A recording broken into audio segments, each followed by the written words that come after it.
Je suis Latifa Bousseni, je suis professeure et chercheur au Centre de recherche et technologie des eaux au niveau du laboratoire Eaux usées et environnement.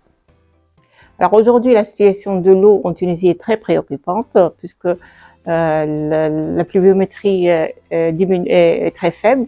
En plus, les barrages peuvent arriver jusqu'à une diminution au niveau de capacité de stockage de 75%.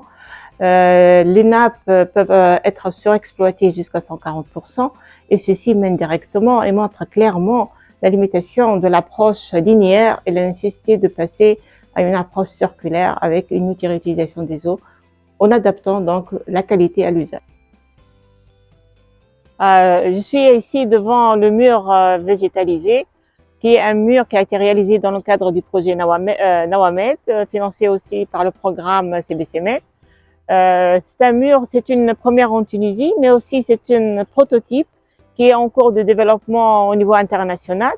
Le CERT, il est tenu de faire de la recherche-développement, et donc c'est notre contribution au développement de ce procédé. Il est très très promoteur pour les villes où il n'y a pas vraiment des espaces, beaucoup d'espace pour pouvoir réaliser des stations. Il est aussi très très intéressant pour le système décentralisé puisqu'il peut être réalisé au niveau d'un building et permettre le traitement des eaux grises et leur réutilisation.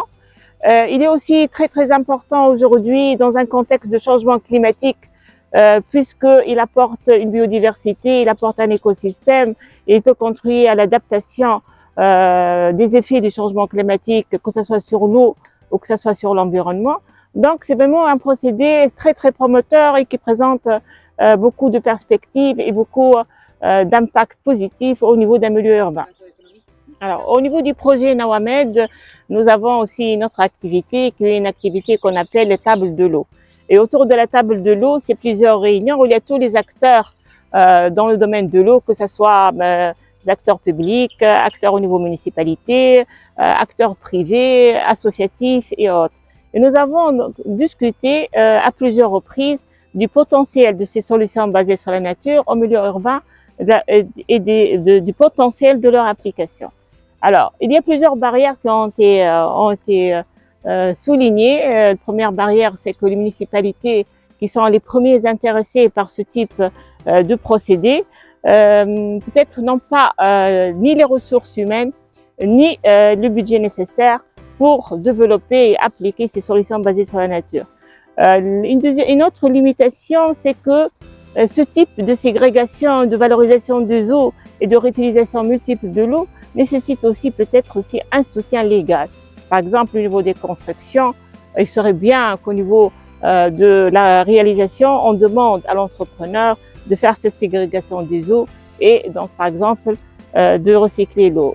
Aujourd'hui, on est très très contents tous qu'il y a cette possibilité, cette initiative donc du législateur de leur demander de collecter l'eau de pluie et de la recycler.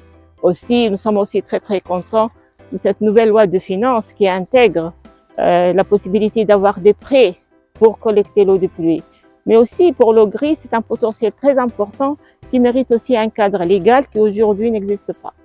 Et là, c'est très important de travailler ensemble, d'avoir plusieurs résultats, d'adapter le procédé à la Méditerranée, de connaître les limites et les obstacles pour chacun, d'apprendre de nous ensemble et avancer ensemble dans cette direction.